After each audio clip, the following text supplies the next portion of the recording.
perfila la nueva situación de esta capital. Gracias por venir con nosotros.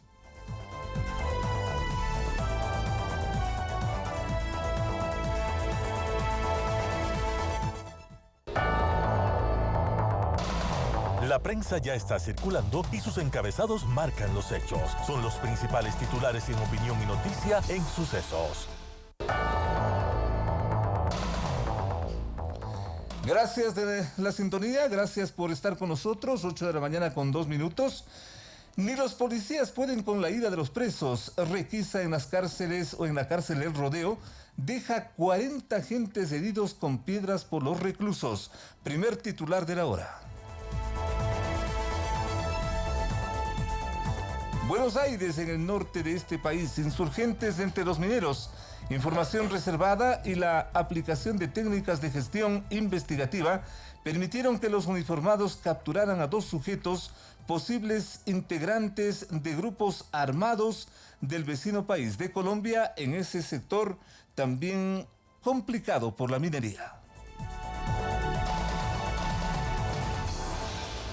El presidente Maduro libera 22 presos tras el informe de Bachelet, la visita de la alta comisionada de las Naciones Unidas, y lo que ha informado respecto a lo que vio en Venezuela determina que al menos 22 personas sean liberadas. ¿Y el resto para cuándo? Gracias por sintonizarnos. Ya volvemos con el arquitecto Fernando Carrión.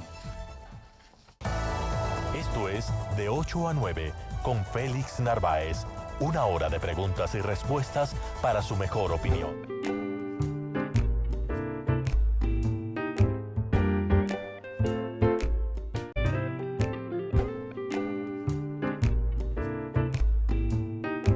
Ocho de la mañana con 4 minutos. Gracias a su sintonía.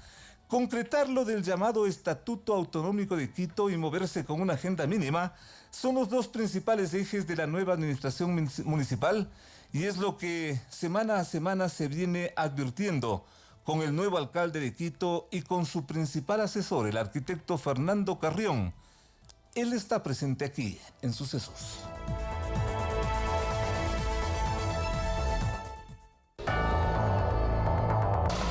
Las noticias han impactado en el país, en el mundo y en la ciudad. Sus protagonistas están en Sucesos para responder preguntas del periodismo profesional. Que el público saque sus propias conclusiones. El arquitecto Fernando Carrión es el principal asesor del alcalde Yunda, quien por su parte ha hecho anuncios de megaobras como la probable construcción del metroférico para unir Tababela y el Valle de Tumbaco con la capital ecuatoriana. Ha ofrecido también la repavimentación total de la capital y la construcción de una nueva avenida occidental, entre otras necesidades que a su criterio demanda esta capital y en forma urgente, aunque en medio de esos anuncios subsisten las alarmas ciudadanas sobre inseguridad, delincuencia, contaminación ambiental, desempleo, migrantes, tugorización, todo eso que fue parte de la campaña electoral. Rumbo al segundo mes de gestión, ¿cuál es su diagnóstico, señor arquitecto, de este municipio que se apunta hacia dónde y en qué circunstancias? Arquitecto, buenos días, la comunidad le escucha.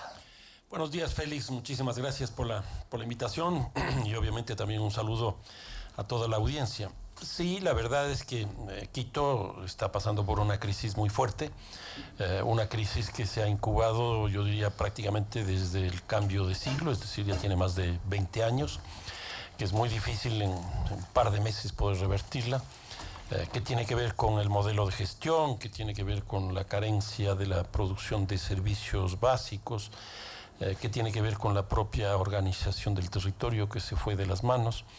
Y entonces no es fácil y sobre todo cuando se viene de una campaña electoral donde claramente también se vio una crisis de representación política. De todo eso, ¿qué es lo que más le preocupa, arquitecto?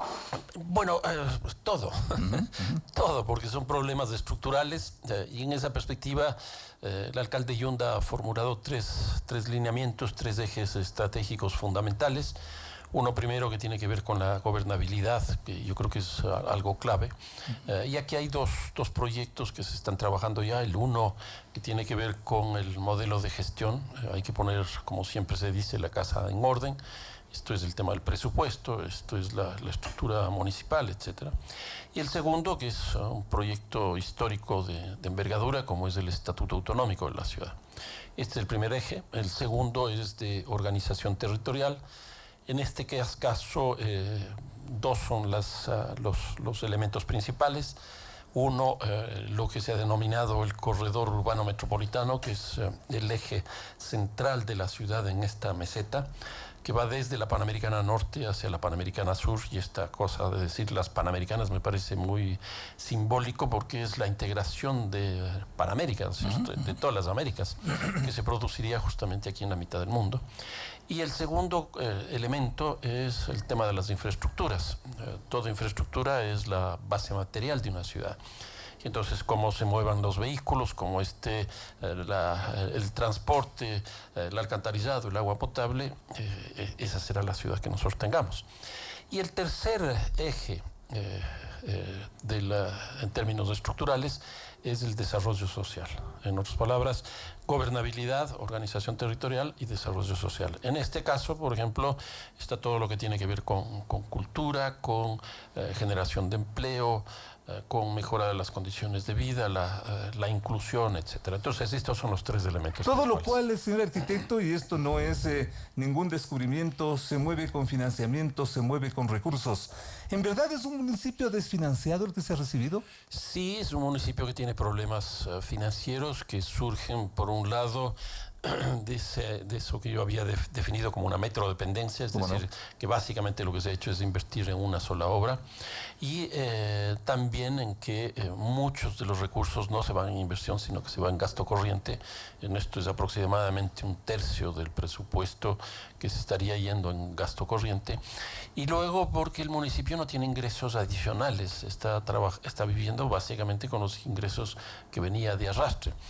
Quizás el gran cambio que produjo la alcaldía pasada, pero con muchos errores, fue el tema de los ingresos prediales. Pero aquí también tiene que entender la ciudadanía que de los 1.560 millones de dólares, que es el presupuesto, solo el 6% o alrededor del 6% es de ingresos que vienen de esta vía. En otras palabras, como el propio alcalde señaló, no nos han dejado ni para las colas, como decía. ¿Eso es real? Es absolutamente real, sí. Porque además muchos de estos recursos que estaban destinados para este año, el presupuesto que estaba destinado para este año, ya tiene un destino fijo, y entonces todavía es muy difícil que se pueda ver el sello propio de esta alcaldía. ¿Todo o gran parte de esto por culpa del metro, problema con el cual hay que lidiar cómo? Bueno, el metro es uno de los elementos, y yo creo que es un elemento clave.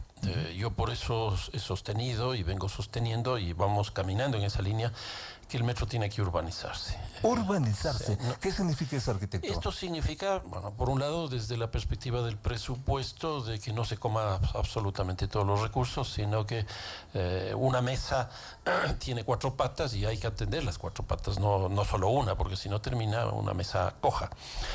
Una segunda cosa que significa la urbanización del metro es que hay que construir un sistema multimodal. En otras palabras, que todos los modos de transporte que tenga la ciudad estén articuladas al metro. Una tercera cuestión que también es muy, muy importante y que carece el metro es que la estructura vial no está articulada al metro. Y esto es bastante grave porque... Qué complicado. Porque las vías deberían conducir hacia el metro. Confluir hacia allá. Exactamente. Ajá. Y en cuarto lugar, se pensó al metro exclusivamente como si fueran las paradas. Y ese me parece que es un error garrafal. Al metro hay que pensarle desde el origen, en el caso del Parque Bicentenario, y el destino en el caso de Ciudad Quitumbe, o al revés, de Ciudad Quitumbe hacia el Parque Bicentenario. ¿Y por qué esto? Porque es un corredor, porque es un eje. Y uno de los grandes problemas que tiene Quito este rato es que está perdiendo población desde la Villa Flora hacia la Mariscal Sucre. Y al perder población, eso significa que se va especializando en esa zona, básicamente como una zona de trabajo, de recreación o de trámites.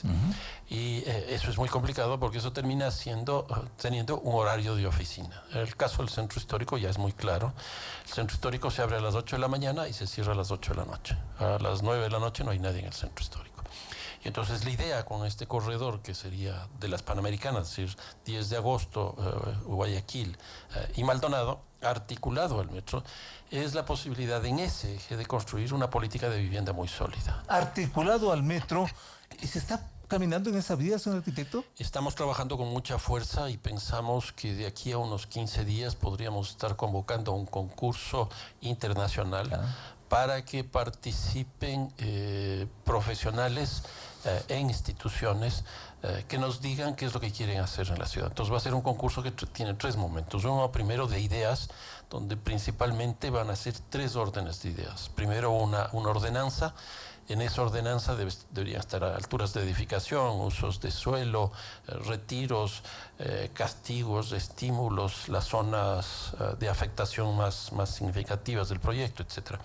Una segunda que sería la definición de una política de vivienda.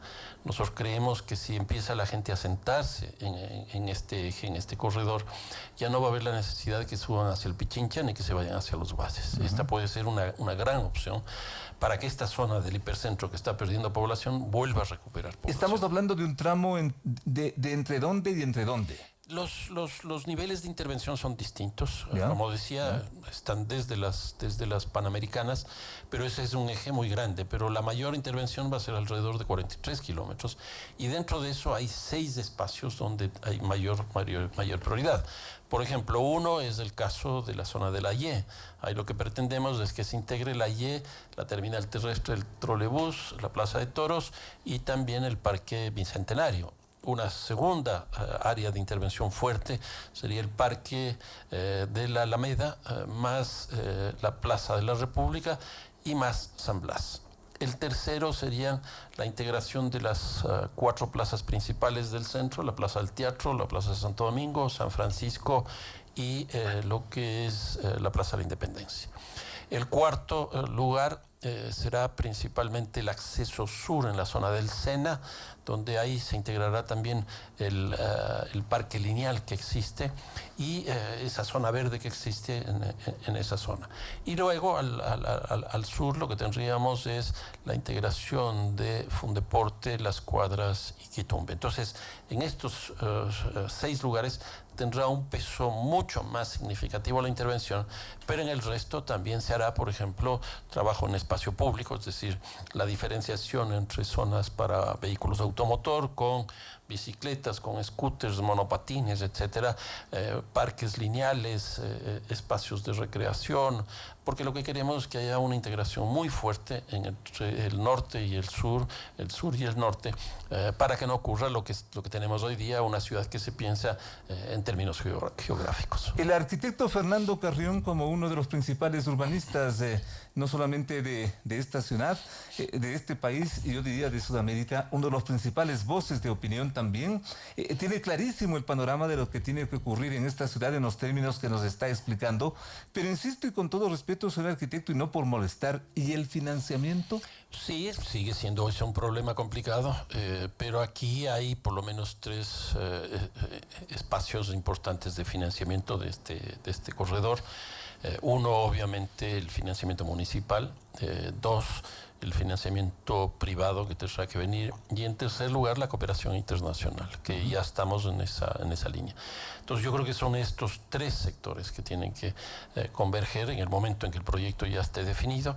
Y de hecho, ya en el diseño del proyecto están participando estos sectores, porque creemos que desde el vamos, llamémoslo así, cada uno de estos sectores tiene que saber encontrar su espacio para que hagan las inversiones del caso. Usted nos describe una intervención a través de estos ejes y la repavimentación de las calles y las nuevas vías y el metroférico y todo esto que anuncia el alcalde.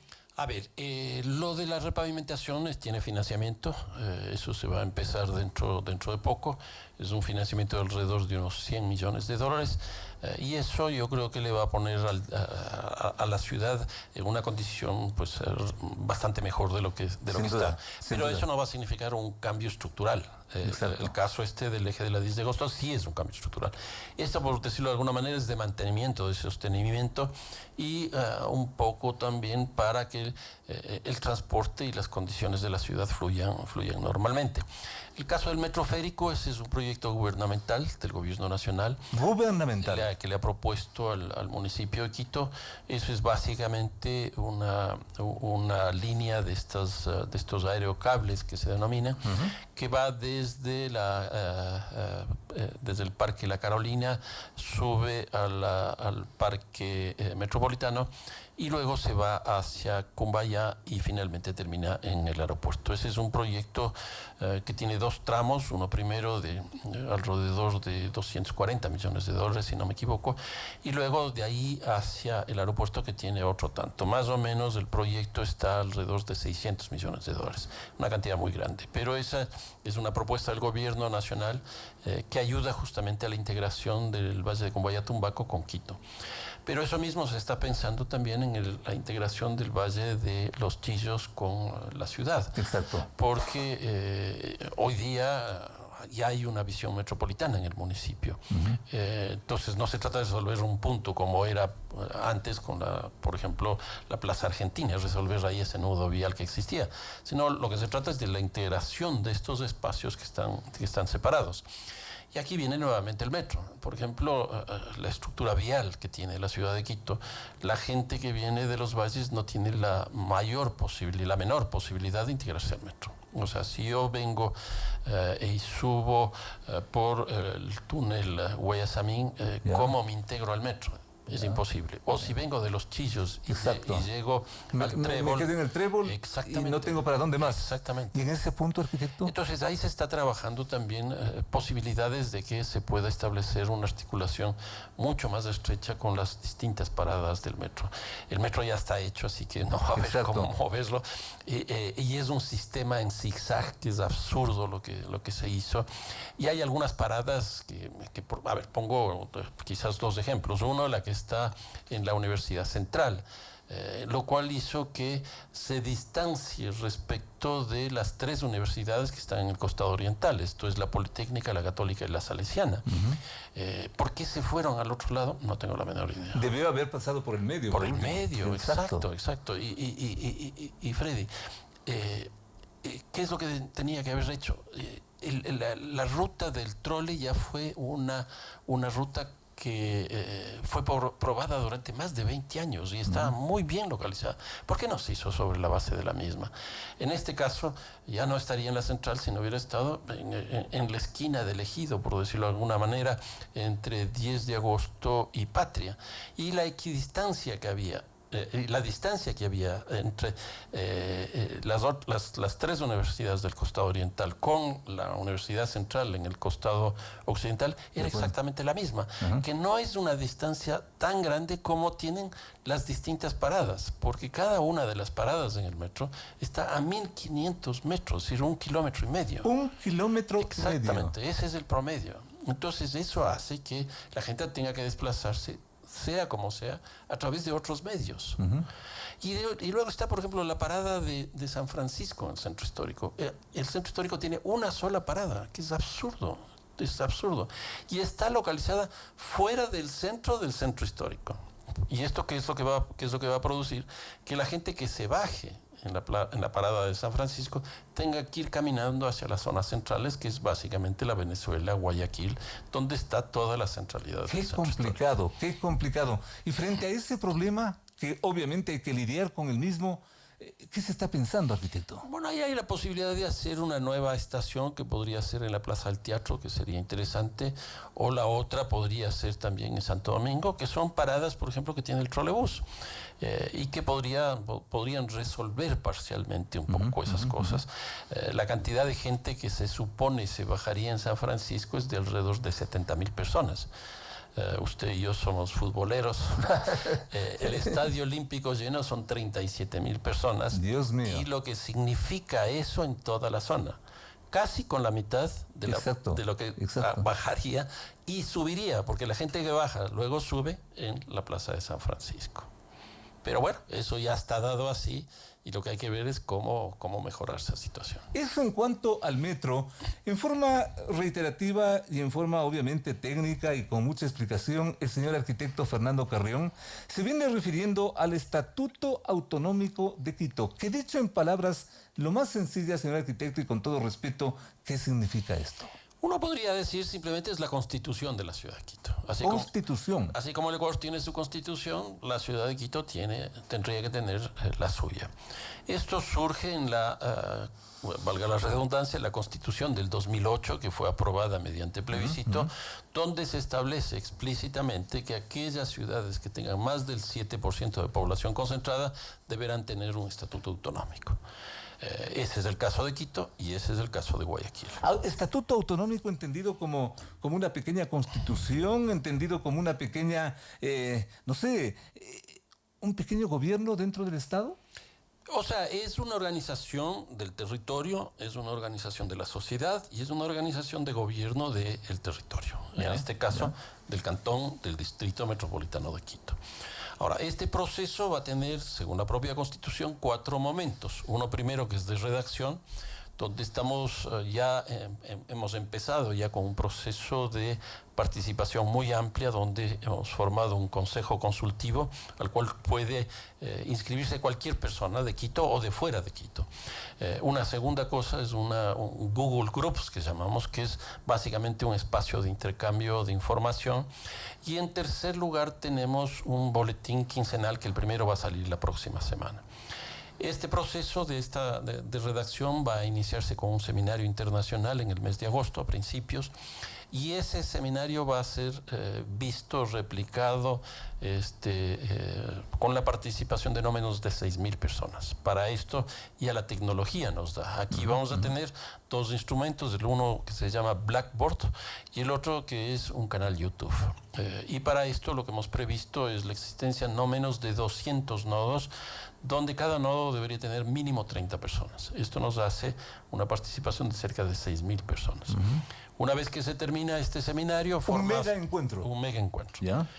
Una vez que se termina esto, empezamos 7 mesas de trabajo que tendrán una duración de alrededor de un mes. En estas mesas de trabajo se discutirán en profundidad los temas más significativos del estatuto, como son las competencias, los recursos, los derechos, el modelo de gestión, etc. Una vez que tengamos eso, se compila toda esa información, se redacta ya de manera definitiva el estatuto y entra al Consejo Municipal. En el Consejo Municipal tiene que aprobarse en 2 sesiones. Una vez que se aprueba en el Consejo Municipal a través de estas 2 sesiones, pasa a la Corte Constitucional para que verifique si lo que está planteado ahí está dentro de la Constitución. Así es un paso muy importante. Si la Corte Constitucional dice sí está dentro del orden constitucional, se pasa a un plebiscito, a una consulta. Y ahí terminaría. Esto estamos pensando que tendría una duración de 10 meses calendario. 10 meses calendario que Exacto. Estamos corriendo. Estamos corriendo, ya estamos trabajando. El día lunes próximo tengo una reunión en la Comisión de Planificación del municipio, que va a ser mi segunda presencia ahí, donde ya presentaremos la estructura del Estatuto Autonómico y vamos a presentar también el esquema de todos estos 10 meses que quedan por delante. 10 meses, pero usted continuará mucho más al frente de todo esto. Bueno, vamos a ver.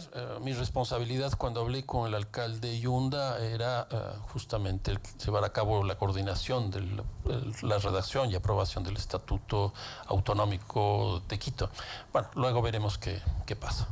Arquitecto, agradecerle porque queríamos hacerle estas preguntas puntuales frente a lo que significa el nuevo diseño, el futuro mismo de esta capital. Hay muchas cosas que por lo visto han quedado pendientes, pero la principal preocupación aparentemente, y desde luego con esos antecedentes que ya nos mencionó, la parte del financiamiento que como en todo es fundamental. Estaremos pendientes, arquitecto, muy amable. No, muchísimas gracias, Félix. Y una cosa, sé que va a hablar con Leonel Montoya. Ya mismo les llamamos. Si tiene la posibilidad de saludarle de mi parte, le agradecería. Lo voy a hacer, arquitecto, pero entonces déjenos diciendo quién gana mañana.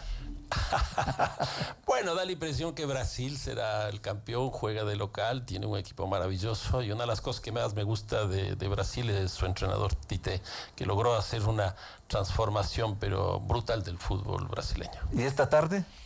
Esta tarde va a estar más peleado porque Argentina no tiene entrenador, Argentina no tiene institucionalidad, la AFA está en una crisis muy fuerte.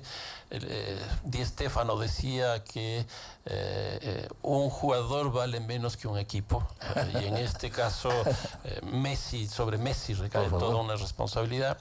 Chile algo se recuperó, pero también en este último partido se vino abajo y moralmente no sé cómo esté, porque incluso el penal que falló Vargas al final del partido con el Perú, la impresión que me da es que mostró que ya emocionalmente esa selección se había caído. Y mire usted, justamente estamos en contacto con Leonel Montoya, ya nos ubican por acá, muchísimas gracias. El arquitecto Fernando Carrión, también Leonel le está enviando un cordial saludo. Gracias por atendernos. Leonel, muchísimas gracias. Fernando Carrión le está escuchando y le está enviando un saludo. Le escuchamos, Leonel, buenos días. Lo escuchamos, Leonel, buenos días. Le está escuchando el arquitecto Fernando Carrión, le está enviando un saludo, Leonel. ¿Aló, aló? ¿Aló? A ver, ya vamos a retomar este contacto. Fernando, muchísimas gracias, agradecerle por su presencia. Usted, como siempre, muy directo al pan, pan y al vino, vino, que es lo que necesita, que es lo que se merece esta capital. Estaremos pendientes, Fernando, muy amable. Muchísimas gracias, Félix. Gracias a Fernando Carrión, volvemos con más.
La llamada Copa América llega a su final. Mañana se disputa la corona entre Brasil y Perú. Esta tarde, por la tercera y cuarta posiciones, el torneo ha venido cargado de sorpresas como el remate espectacular de los peruanos y para enfrentar a los siempre determinantes brasileños. Contacto telefónico a partir del hecho más importante. Al otro lado de la línea hay quien hace opinión y más noticia. Toda una personalidad del mundo del fútbol, quien no lo conoce, es director técnico, autor de libros, un conocedor a fondo de esta disciplina, como dicen los propios futboleros, disciplina futbolera, valga la redundancia. Estamos hablando de Leonel Montoya, ya estamos ubicados técnicamente con su domicilio. Muchísimas gracias, Leonel, por acompañarnos, por receptar esta llamada telefónica. Y le estaba mencionando que Fernando Carrión le va dejando un cordial saludo a Leonel Montoya y empecemos por allí. Antes de preguntarle quién gana mañana, Leonel, buenos días. Buenos días, un saludo muy cordial y muy respetuoso para la afición. Pues en este partido pienso yo que Perú ha despertado mucha inquietud con el fútbol que ha mostrado y mire dónde está, va a tener que jugar contra un equipo que le hizo 4 o 5 el otro día. ¿Ya? pero Perú anda muy bien y es para tenerlo en cuenta. ¿Usted le apuesta a la velocidad del Perú, a la organización del Perú, más que a la trayectoria del Brasil? ¿Cómo es eso, Leonel? Por favor, explíquenos. A ver, Perú nunca fue un fútbol mediocre. Ajá. Perú fue un grande en Sudamérica ¿Ya? desde el 47. Yo veo que, bueno, los jugadores peruanos todos están muy bien fundamentados, manejan muy bien la pelota, saben muy bien a dónde tienen que hacer el pase y encima les faltaba gol y ahora lo hicieron. Entonces, no va a ser una pera en dulce para Brasil. Ese partido va a ser muy difícil para ellos. ¿De qué va a depender consecuentemente ese resultado de mañana, Leonel? Vea, Perú trae una racha de partidos. La actitud de los peruanos tiene a la gente de su país sentada en los parques oyendo fútbol, porque ahora ya no quieren ni dormir. Mire todo lo que pesa el fútbol. Y esta tarde, Leonel, el partido que nadie quiere jugar, como titula la hora, Argentina y Chile. ¿Qué les pasó a esas dos selecciones, Leonel? Bueno, lo de Chile es raro porque venía muy bien. Además, en la historia reciente del fútbol sudamericano, Argentina ha hecho grandes faenas en su casa. En el torneo pasado, Argentina le ganó a Chile con Leo Messi y todo. Y ahora yo creo que esos dos, cuando se enfrenten, van a sacar chispas. Bueno, veamos qué es lo que ocurre en las próximas horas. Las próximas horas son cruciales para el desenlace de esta Copa América tan comentada, pero una personalidad como usted, estimado Leonel, no estará al margen y es necesario preguntarle sobre lo que también ocurre con la selección ecuatoriana de fútbol y su técnico. En términos de visión, ¿qué le parece a usted todo lo que le ha ocurrido a la selección ecuatoriana, Leonel? Yo creo que Hernán Darío no estaba preparado para esto.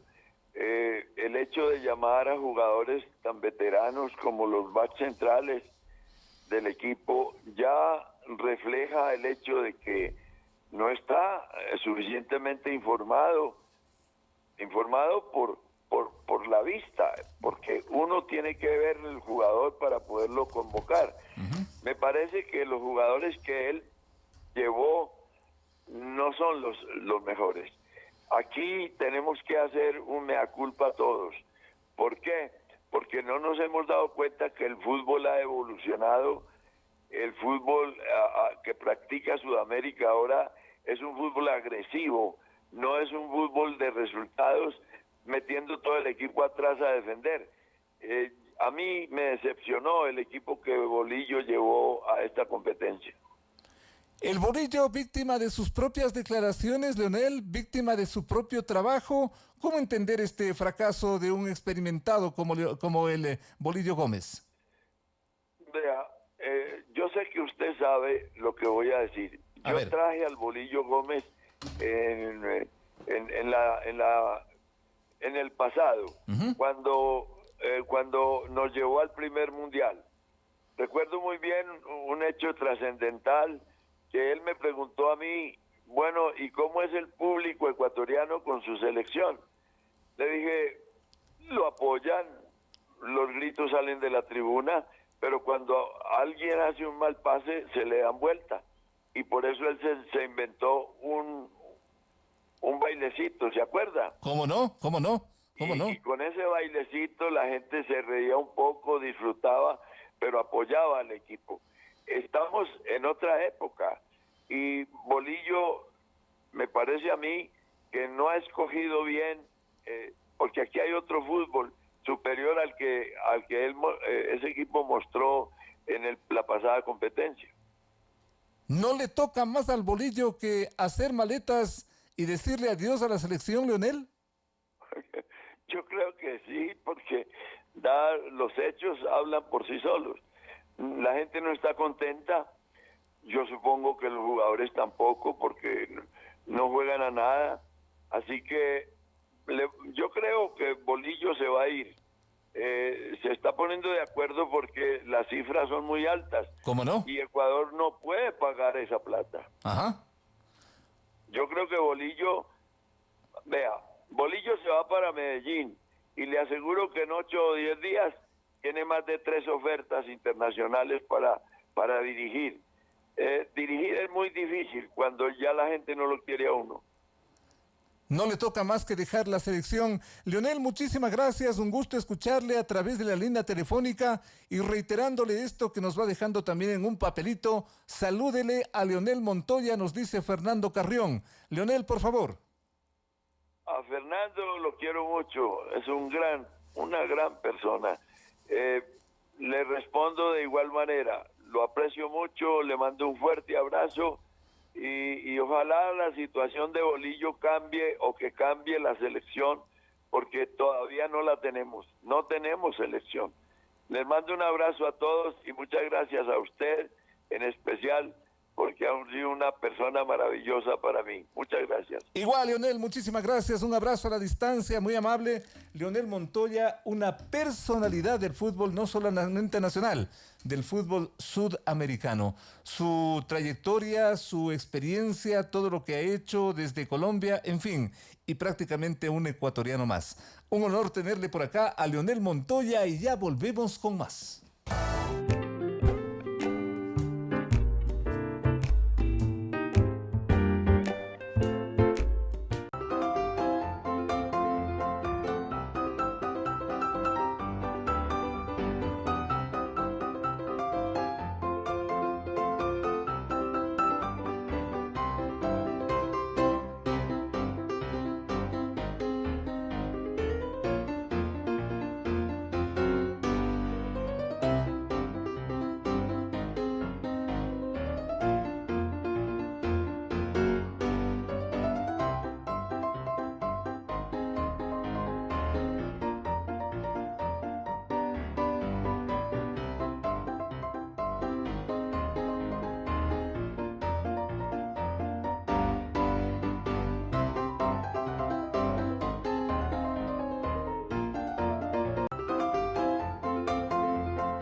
Delito patrimonial de San Francisco de Quito.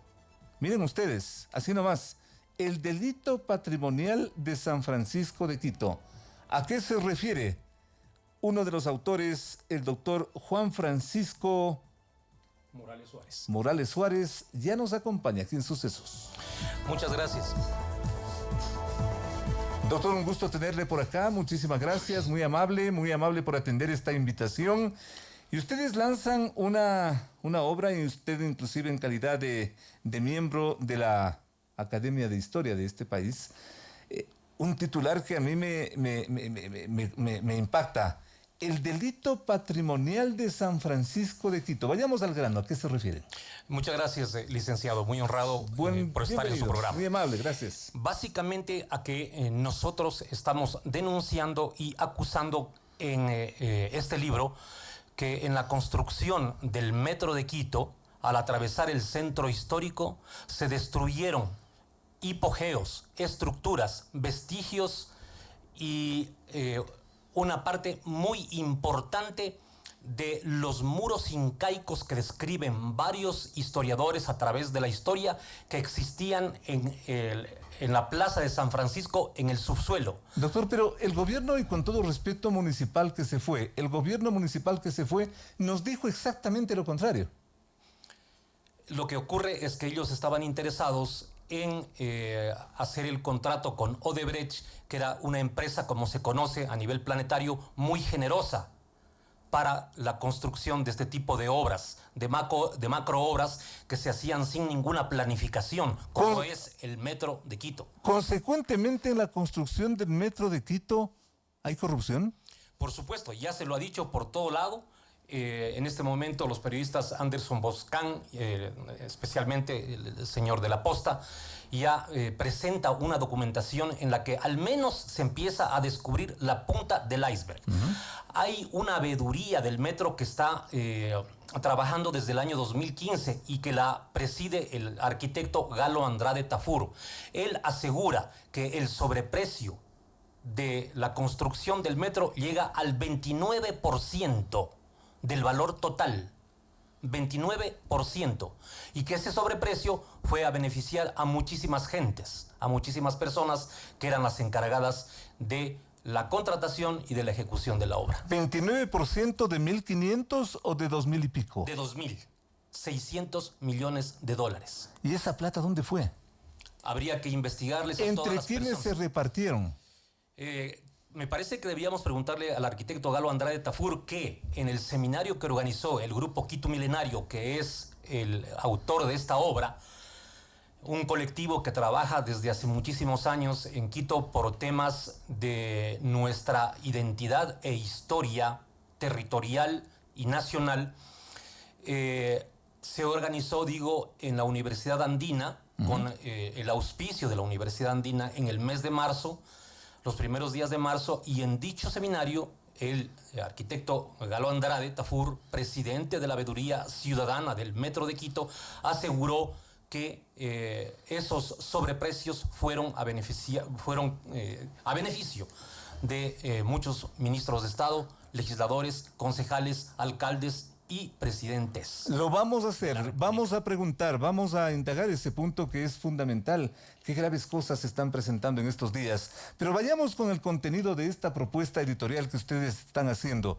El delito patrimonial de San Francisco de Quito. Qué grave, doctor. Así es. A ver. El Código Orgánico Integral Penal recoge una serie de normas y principios de derecho público internacional.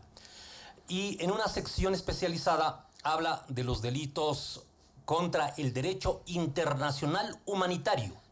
Y una de esas normas que nosotros enunciamos con claridad en el Código Orgánico Integral Penal, se dice que son delitos contra el derecho internacional humanitario, los delitos contra la cultura, que es lo que ha pasado aquí. En el mes de septiembre del año 2016, ya van a ser 3 años, quien habla y un grupo de personas que lo conformaban en ese momento, el arquitecto Diego Velasco Andrade, la señora Gloria Galarza, el señor Ricardo Buitrón, hicimos una incursión en las excavaciones que había estado haciendo el Instituto Nacional de Patrimonio Cultural en la plaza, que estaban vedadas al conocimiento público. Y esas vedadas al conocimiento público. Sí, no quería ni la empresa ni el municipio encabezado por Mauricio Rodas que nadie se entere de lo que ahí se había encontrado. Qué interesante. ¿Y ustedes encontraron? ¿Ustedes vieron? Pero por supuesto, porque a ver, cuéntenos. Entramos. Resulta que estaba cerrado el perímetro de las excavaciones en la Plaza de San Francisco con esas mallas de plásticos verdes. Sí, pues así se hizo. ¿No? Se supone que para permitir un mejor flujo de los trabajos, se supone. Se supone nada más. Era simple y llanamente para ocultar lo que estaba ocurriendo. Qué grave, doctor. Así es. ¿Y qué se estaba ocultando?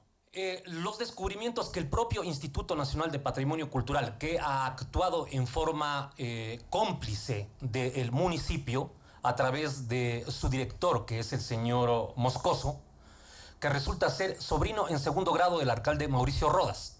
nosotros estamos seguros que fue el alcalde Mauricio Rodas quien intercedió ante el presidente de la República para que coloque allí a su primo o sobrino en segundo grado, hijo de una prima hermana. Entonces, el Instituto de Patrimonio Cultural lo único que hizo es algo así como agachar la cabeza y dar unos vistos buenos a lo que se iba a producir, que era la destrucción de las estructuras precolombinas, quitucaras e incas que allí había.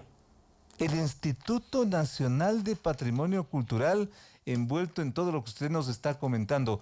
A ver, cuéntenos qué nomás se destruyó. Bueno. O tal vez se reconstruyó, porque ese también fue el mensaje oficial. Nos hemos topado con determinadas cosas, pero piedra por piedra lo hemos devuelto y está intacto. Inclusive se pensó hacer un museo de sitio.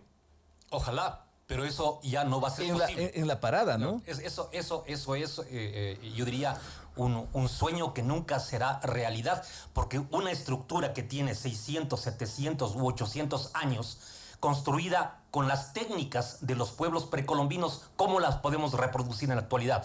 Tiene el mismo valor histórico, cultural, científico, una obra que se remede en la actualidad, en el siglo XXI, de una que se hizo en los siglos XIV o XV, imposible.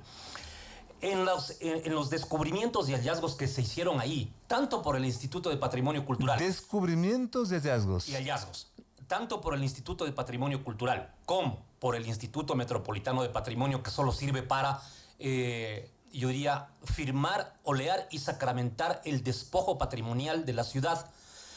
Y nosotros, naturalmente, por nuestra cuenta, con las filmaciones, videos, grabaciones y además los estudios de georradar, establecimos que ahí había... ¿Estudios de georradar? Sí, se estableció que ahí había una serie de hipogeos, es decir... O sea...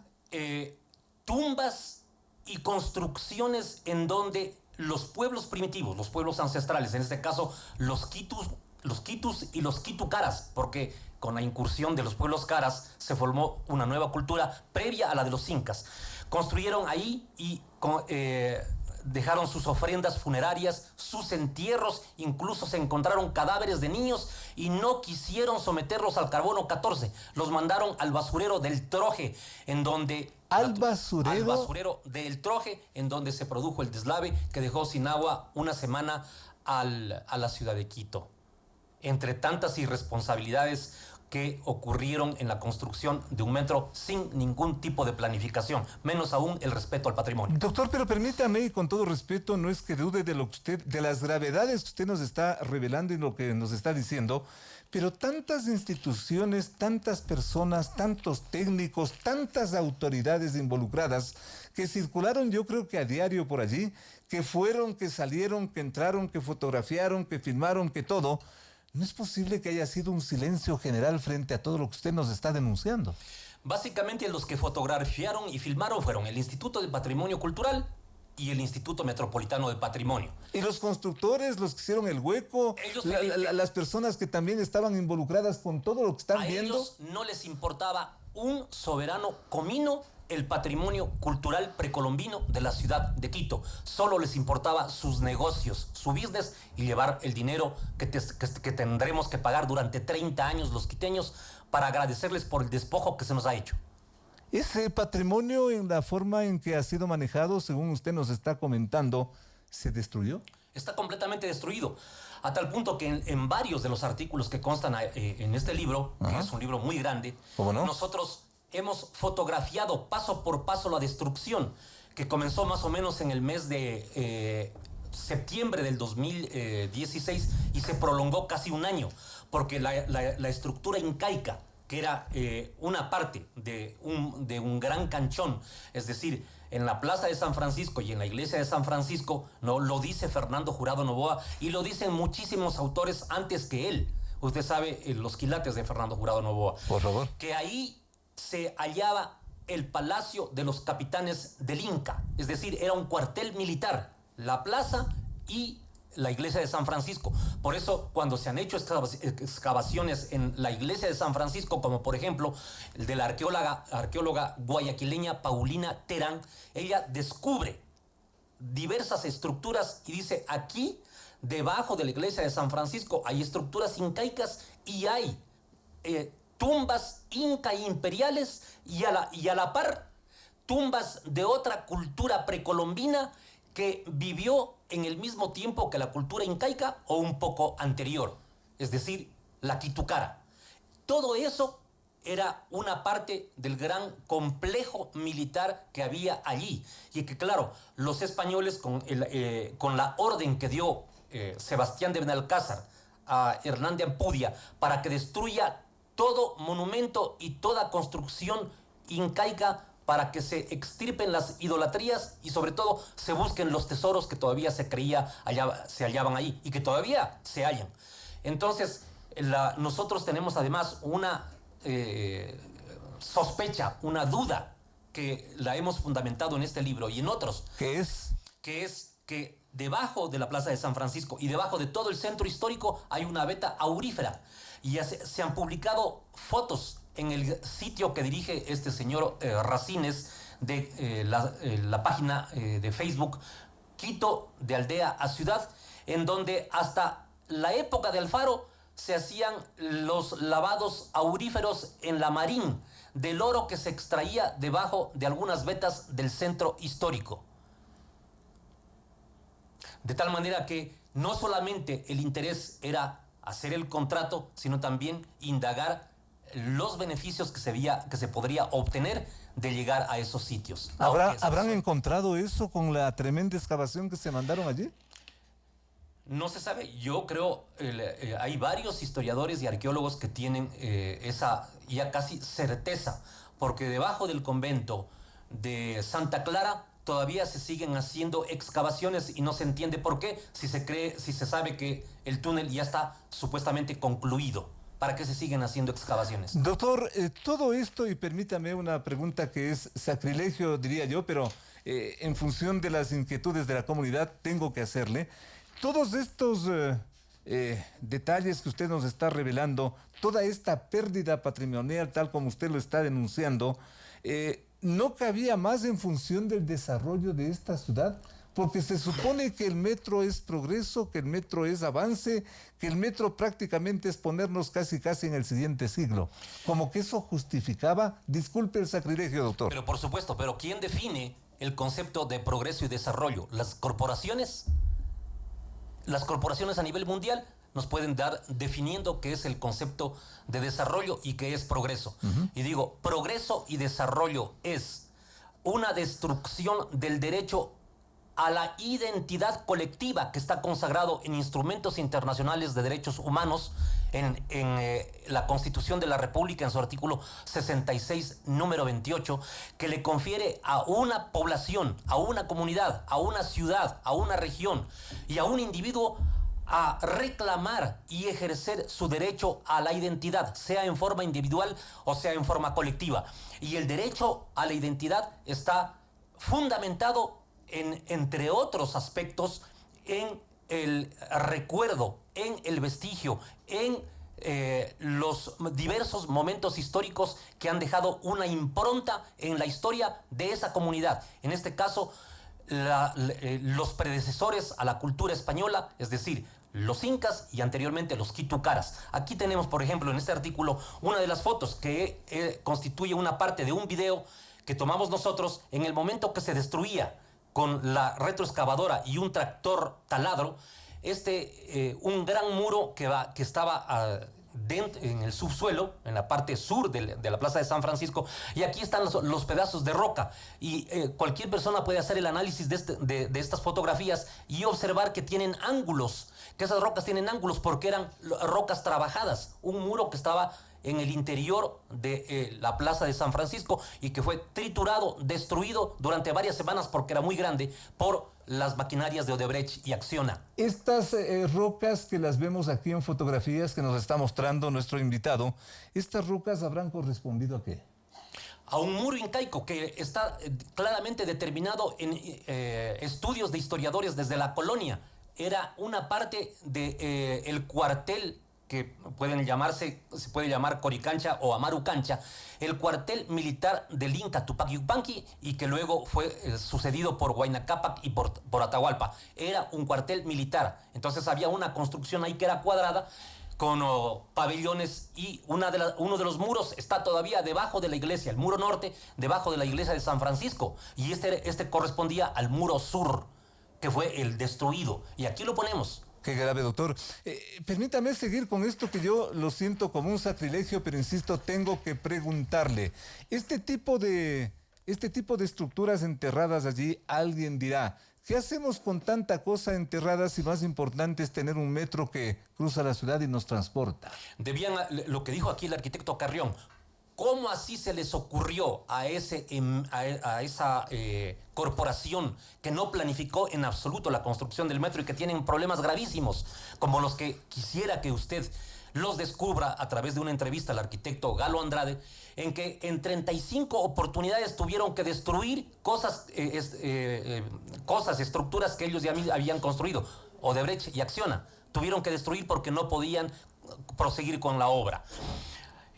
Hay cambios de obra, pero por todo el tiempo, por todo el trazado del metro. Qué grave, qué cosa. Aquí nos está indicando otras fotografías donde estas se ven fotografías, unos túneles. Sí, a ver. Estos túneles y estas gradas que están aquí, ¿no?, corresponden a una estructura quitucara de los hipogeos que les señalaba, que pueden corresponder a una necrópolis muy importante que hubo ahí debajo de la Plaza de San Francisco. Todo esto, ¿no?, lo descubrieron los técnicos del Instituto de Patrimonio Cultural y del Instituto Metropolitano de Patrimonio, y sin embargo permitieron su destrucción a pretexto precisamente del progreso.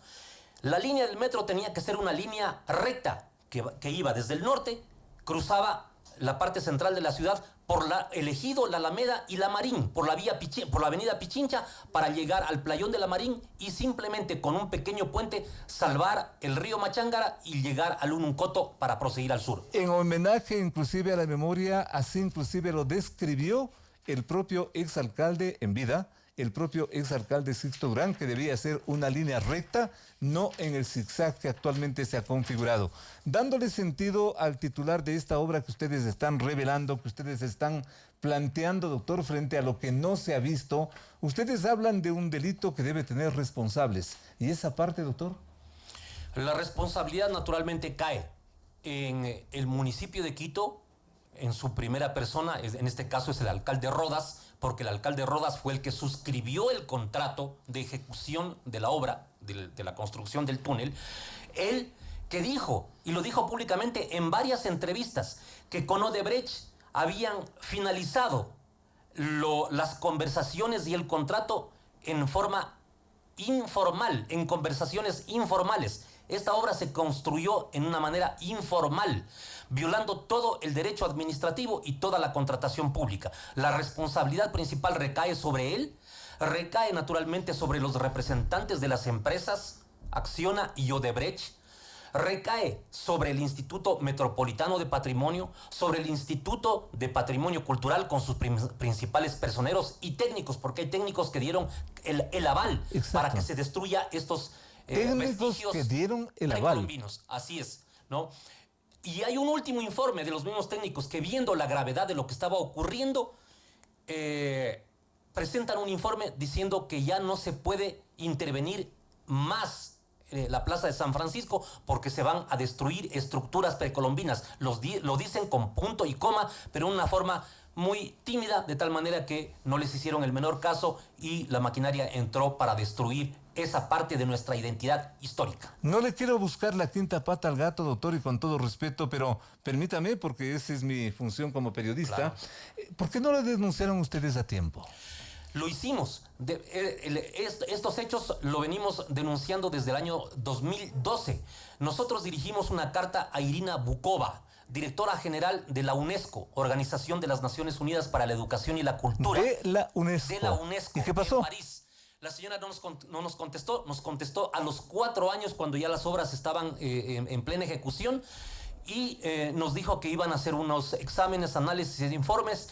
Y cuando eso ocurrió, Odebrecht les hizo una visita a los funcionarios de la UNESCO en la ciudad de Quito y todo quedó entre amigos.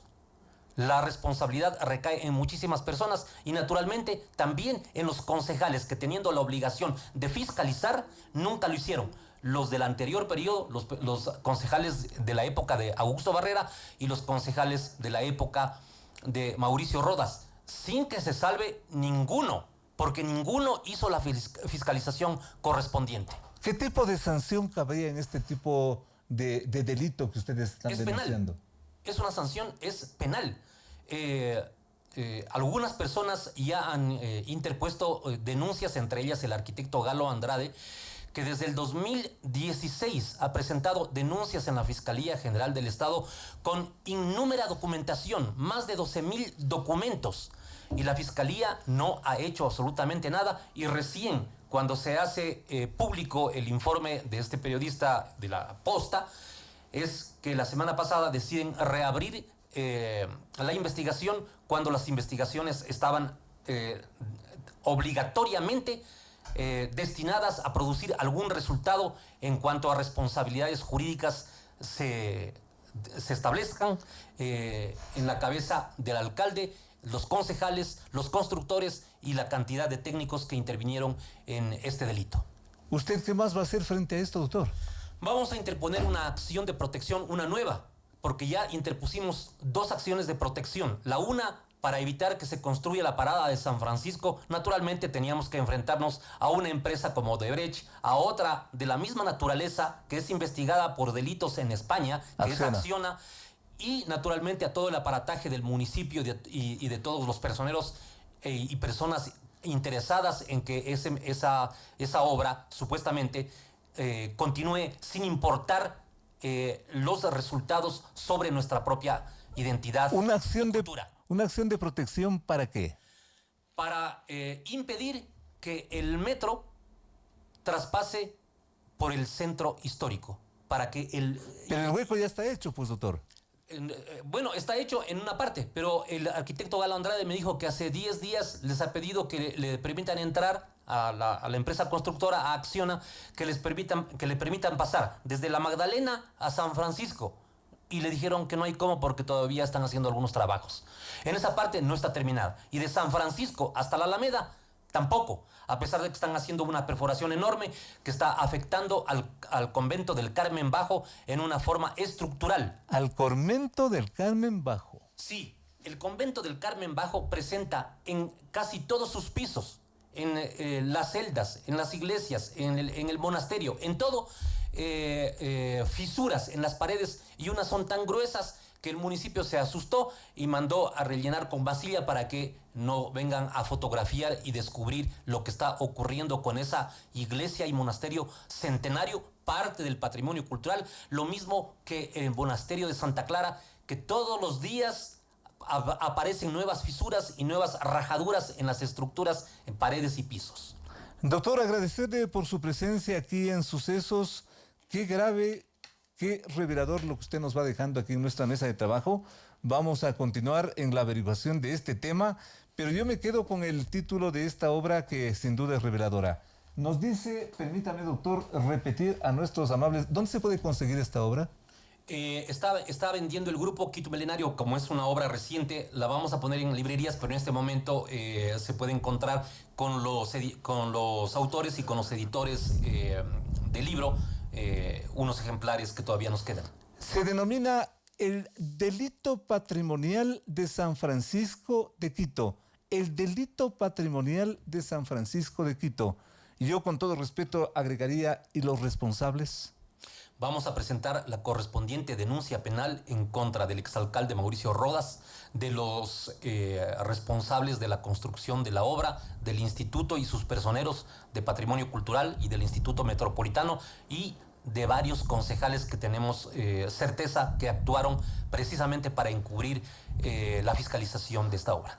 Otro momento, seguramente usted nos va a contar detalles de esto, doctor, que no puede quedar allí, pero yo escuché que ustedes tuvieron un seguimiento, un apoyo tecnológico de mucha calidad.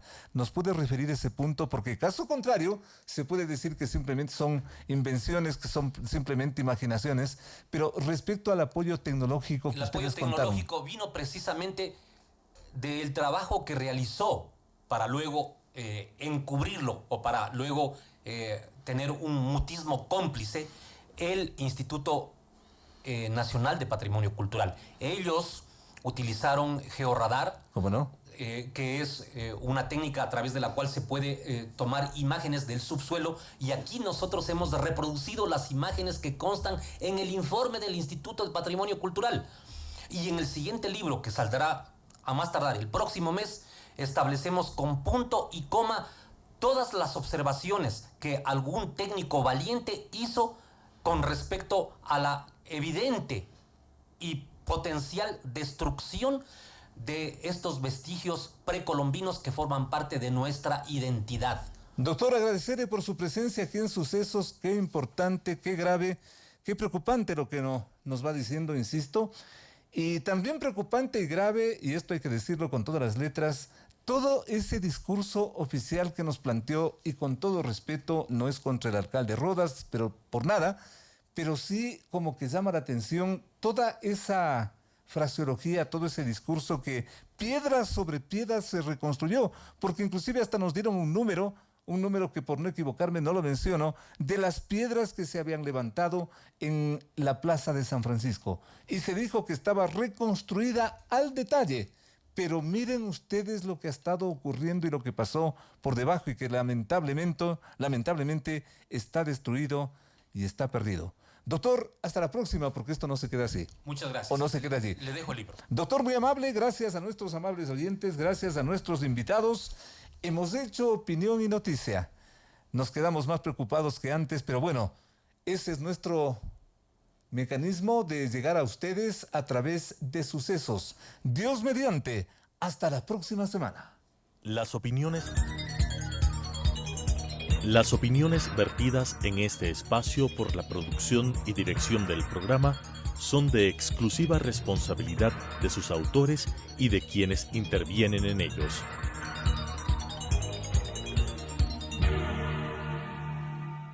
Telesucesos Canal 29 UHF presentó